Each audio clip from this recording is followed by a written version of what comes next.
Beijing's heavy rain washed away a large number of car homes and trapped 80 people in mountainous areas. Heavy rain triggers flash floods, disrupts transportation, and forces emergency landings at Beijing airports. The CP puts pressure on lawyers to prohibit the disclosure of listing documents and policy risks. U.S. lawmakers from both parties discuss new regulations to deal with technology theft by the CCP. Analysis: Xi Jinping faces critical juncture as economy and property crash accelerated.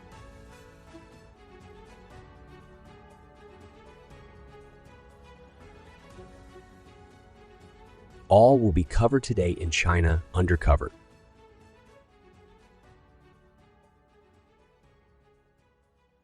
Beijing's heavy rain washed away a large number of car homes and trapped 80 people in mountainous areas. Recently, Beijing has been hit by severe rain and flooding. On the morning of July 31st, flash floods occurred in Mintogu district of Beijing, washing away numerous cars and causing casualties. Additionally, in Shidu town, Fangshan district, the river water surged, trapping 80 people in a courier distribution center, and rescue vehicles couldn't reach them. Flash floods in Mintogu and Fangshan district. Due to the impact of typhoons, heavy rains continue to strengthen in the Beijing, Tianjin, Hebei region. Videos show heavy rain in multiple areas of Mintogu district, causing river water to surge and flood the streets. Flash floods swept away many vehicles, including buses and cars.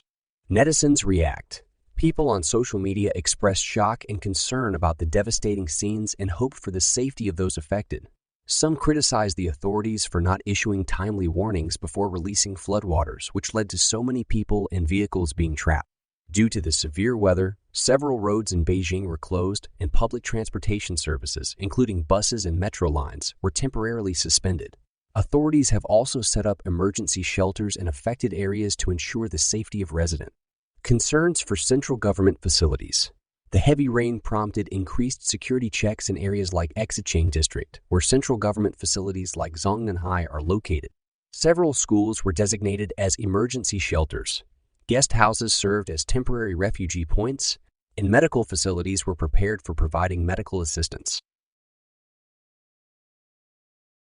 Heavy rain triggers flash floods, disrupts transportation, and forces emergency landings at Beijing airport. On July 31, heavy rainfall in Beijing led to the outbreak of flash floods in many areas, causing roads to collapse, trains to be halted, and communication signals to be disrupted. As a result, dozens of planes at Beijing Capital Airport and Daxing Airport were forced to make emergency landings in other cities. According to the Beijing Flood Control Office, several road sections in districts such as Fengtai, Shijingshan, Fangshan, Mintogu, Changping, and Huyu, Changping, and Huirao were blocked due to waterlogging. Train services were disrupted due to factors like heavy rain since July 30. Trains like 396, Zone 180, and 1178 were forced to stop midway. Due to communication disruptions, as of the early morning of August 1, many relatives and friends had not been able to contact their family members or friends on the affected trains, with some losing contact for over 48 hours. Families and friends of passengers on trains like Zone 180 and 1178 also expressed anxiety and unease due to the communication breakdown. As of around 1 p.m. on July 31, many passenger trains passing through lines like Shitai, Jingyuan, Shitai Customer Special, Jingguang, and Jingzhou experienced various degrees of delays and suspensions. 9 trains from Beijing Fengtai Station to destinations like Taiwan, Handan, and Yunqing were suspended. All trains on the Huaimi Line, Tongmi Line, and Stu Line of the Suburban Railway were temporarily suspended. The impact of strong winds and thunderstorms also affected Beijing Daxing International Airport and Beijing Capital Airport, leading to flight cancellations and planes being forced to land at other airports. On the evening of July 31, Daxing Airport announced on their official Weibo account that due to the rising water level of Yangtze River caused by the rainfall, the Daxing Airport subway line would be suspended from 6:20 p.m. on July 31 until further notice to ensure passenger safety. As of 5 p.m. on July 31, some landing flights at Beijing Daxing Airport and Beijing Capital Airport had to make emergency landings. More than 30 flights at Beijing Daxing Airport were diverted to other airports, with the number still increasing. The main diversion destinations were airports in Tianjin, Shijiazhuang, Taiyuan, Jinan, Hohhot, and Qingdao. At present, Beijing Capital Airport had 3 flights preparing to make emergency landings in other cities. Communications between Fangshan and Mento were interrupted. 150,000 people were without water. Unprecedented heavy rain in Beijing has triggered severe flooding, particularly in Fangshan and Mentogu districts, where landslides and flash floods have caused significant damage to infrastructure. Multiple towns have completely lost communication, and many netizens are urgently seeking information about missing people on Weibo. Additionally, at least 150,000 people in Mentogu are currently without water. According to the official Beijing Daily, the Beijing Water Group announced on the evening of the 31st that due to heavy rain and the impact of flash floods, the Daisy Dam of the Mentogu Qingzi water plant was breached and the water distribution machinery room was flooded, resulting in a complete water outage for approximately 150,000 households in Mentogu and other areas. The Beijing Youth Daily reported that Mentogu district, including Wangping town and Miaofengshan town, has lost all communication in the deep mountain areas upstream along the Yangding River. Communication repair work is expected to begin tomorrow, as the mountain areas are currently experiencing power outages and damaged roads due to the floods. The state-run Xinhua news agency also reported that communication signals have been disrupted in 62 villages across 7 towns in Fangshan district, including Hebuaisian, Nanyao Township, and Xiaoling Township. Many netizens expressed concerns about the situation in Fangshan district and urgently sought information about missing people on Weibo. They mentioned that communication has been disrupted in several towns, making it difficult to establish contact. They called for more attention to be given to these towns, such as Wudazhen, Nanyaoshan, Hebuaisian, Xiaoling, and Foshuang Township. Some netizens acknowledged that the situation in Mentogu is even more severe due to extensive damage to infrastructure. They urged people to pay attention to the disaster in Mentogu and requested authorities to take immediate action. On July 31 at 10:00 a.m., the Central Meteorological Observatory continued to issue a red rainstorm warning. Heavy rain has persisted in the North China and Huanghui regions, with a wide impact and significant cumulative rainfall, leading to secondary natural disasters in multiple areas. 14 national meteorological observation stations, including 2 in Beijing, 10 in Hebei, 1 in Shaanxi, and 1 in Shandong, have recorded historical maximum daily precipitation. The Beijing Water Authority has issued a notice stating that all rivers in the city are in flood, urging citizens to stay away from all riverways and flash flood channels. The CCP puts pressure on lawyers to prohibit the disclosure of listing documents and policy risks. The Chinese authorities have recently intensified their scrutiny of domestic companies seeking overseas listings, prohibiting law firms from making negative disclosures about domestic, political, legal, and business risks in their prospectuses. On July 24th, Reuters reported that the China Securities Regulatory Commission, CAC, held a closed-door meeting with representatives from law firms and other listing service agencies. The CSRC demanded that lawyers refrain from making negative descriptions about China's policies, laws, or business environment in the prospectuses of companies seeking overseas listings. Currently, all major global stock exchanges require issuers to fully disclose relevant business and country risks to potential investors during the listing process. Economic scholar Davey J. Wang from the United States stated, Chinese companies listing in the U.S. must meet all the requirements for us listed companies, including information disclosure, original accounting records disclosure, and business operation disclosure. Furthermore, they need to disclose the uncontrollable risks they face under China's special social, economic, political, and legal system. These are the 2 main directions. Currently, this requirement might conflict with the U.S. Securities and Exchange Commission, SEC. In February of this year, the Chinese authorities issued the regulations on the administration of securities issuance and listing of domestic enterprises overseas, which took effect on March 31. All overseas listed companies are required to submit filing materials to the CEC and obtain a filing letter of approval. Earlier, the U.S. Securities and Exchange Commission, SEC, stated that it has directed Chinese companies listed in the U.S. to disclose more details explaining the role played by the Chinese government in their operations. Taiwanese financial expert Huang Shikong commented, "You must fully disclose. Otherwise, it will harm the interests of us investors. Us regulatory agencies require more detailed reports, including the company's relationship with the political aspect. I think this is a reasonable request, but China does not want to disclose these issues." As of July 13, 10 companies have received filing notices from the CECRC, with Majestic Ideal Holdings Limited becoming the first company to be approved for listing in the U.S. through filing. U.S. lawmakers from both parties discuss new regulations to deal with technology theft by the CCP. The House Select Committee on the United States and Communist China Strategic Competition held a hearing on the evening of July 26, focusing on the threat of the Chinese Communist Party (CP) stealing key technologies. Former intelligence officials testified that China's economic warfare against the U.S. has taken on a terrorism framework, and the U.S. must respond with the same sense of urgency. According to statistics from the Federal Bureau of Investigation, FBI, China's theft of intellectual property and trade secrets from the U.S. causes losses ranging from $225 billion to $600 billion annually. Congressman Gallagher said that without these losses, every American family of four could gain an additional $4,000 to $6,000 per year. In short, you are being blatantly robbed by the Chinese Communist Party every day, added Mike Gallagher. Both Democratic and Republican members of the committee are aware of the threat posed by the CP and the importance of the U.S. maintaining its leadership in critical technology fields.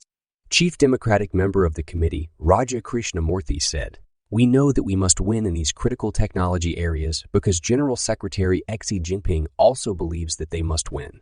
He said that China must win the battle for core technology to avoid being trapped at the bottom of the global value chain. One of the three experts providing testimony that day was former director of the U.S. National Counterintelligence and Security Center, William Evanina. He stated that over the past decade, the CCP has conducted the largest scale of intellectual property theft in U.S. history, akin to terrorism. I want to point out to the committee that we are in a terrorist event. Under the leadership of Xi Jinping, the CCP's economic warfare against the U.S., combined with its intention to obtain military advantages, has taken on a framework similar to terrorism, said William Evanina. Regarding China's technology theft, lawmakers believe that more targeted and stringent regulations are now needed while ensuring that they do not overly restrict innovation and development by companies. Congressman Gallagher proposed that the U.S. government could require the CP to comply with the obligations of the World Trade Organization. Otherwise, the U.S. would consider canceling China's permanent normal trade relations status. Li Jianping, an international law master from China University of Political Science and Law, said, "The Chinese communist regime has never been willing to converge, and it is impossible and will not converge. Many acts of individuals, private entities, and companies stealing intellectual property rights will ultimately be protected by the umbrella of the state. Therefore, judicial and legal measures are actually very limited, so the best approach is to decouple, in my opinion." This was the third hearing held by the committee in July, with the previous two focusing on the increasing risks faced by us, China enterprises, and the Biden administration's strategy toward China.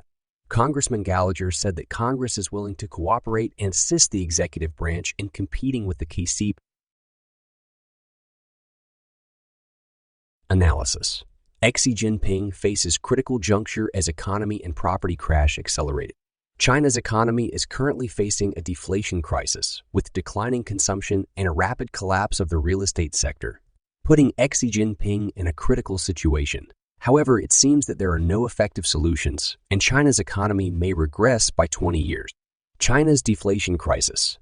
After enduring 3 years of the pandemic, China is now facing a deflation crisis.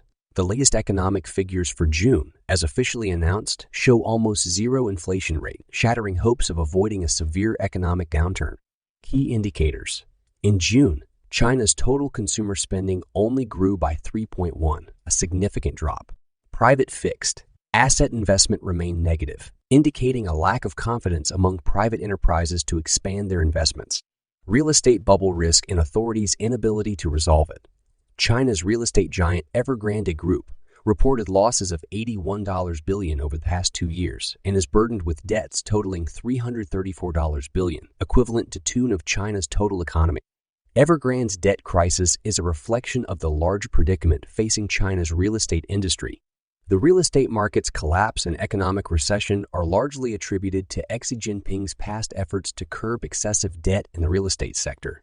Reverting to old stimulus measures and further interest rate cuts may only delay unavoidable consequences. Facing the reality, Xi Jinping presided over a meeting of the Central Political Bureau on July 24, analyzing the current economic situation and laying out economic work for the second half of the year. They mentioned the need to adapt to significant changes in the supply and demand relationship in the real estate market and to adjust and optimize real estate policies accordingly. The challenges ahead. China's economy is facing short-term and long-term problems, and the authorities' efforts to address the crisis have been inadequate. China's large economy, with a GDP of about $18 trillion and accounting for $18 trillion and accounting for 18% of the global economy, poses a significant risk. If it collapses, it may be beyond rescue, and the worst prediction is that China's economy might regress by 20 years. China's largest trade fair in Central and Eastern Europe ended on a subdued note. In late May and early June, the 12th China-Poland Trade Expo, jointly organized by Ningbo and Hangzhou, took place in the Polish capital, Warsaw. Party media had claimed that over 20,000 Polish business people had reserved seats to attend the expo. However, some Polish-Chinese business people who actually attended the event revealed a very different reality. According to Zhang Qian, a Chinese businesswoman in Poland who imports goods from China for sale in Poland, the expo halls were almost empty when she visited on the second day in the afternoon. She disputes the claimed attendance of over 20,000 people, stating that there were not even 2,000 attendees. She found it surprising that all the exhibitors still had product catalogs available, unlike previous years when some had run out. The official promotion highlighted the popularity of solar rain air energy products, which supposedly attracted many Polish buyers and officials, including former Polish Deputy Prime Minister Piotr Piotrowski, Chinese ambassador to Poland Sun Linjing, and Deputy Mayor of Ningbo Li Guining. Zhang Qian suspects that such appearances were staged and planned in advance, as these energy products require special licenses and approvals. The Chinese government, facing economic challenges after the cancellation of the zero-COVID policy, is eager to promote economic growth and attract foreign investments. To achieve these goals, various provinces and cities have sent investment delegations overseas and organized trade exposed to attract foreign businesses. Zhang Qian reveals that many exhibitors receive official subsidies to participate in such events, which is no longer a secret. She claims that these businesses receive substantial subsidies and often travel to multiple countries on their exhibition tour.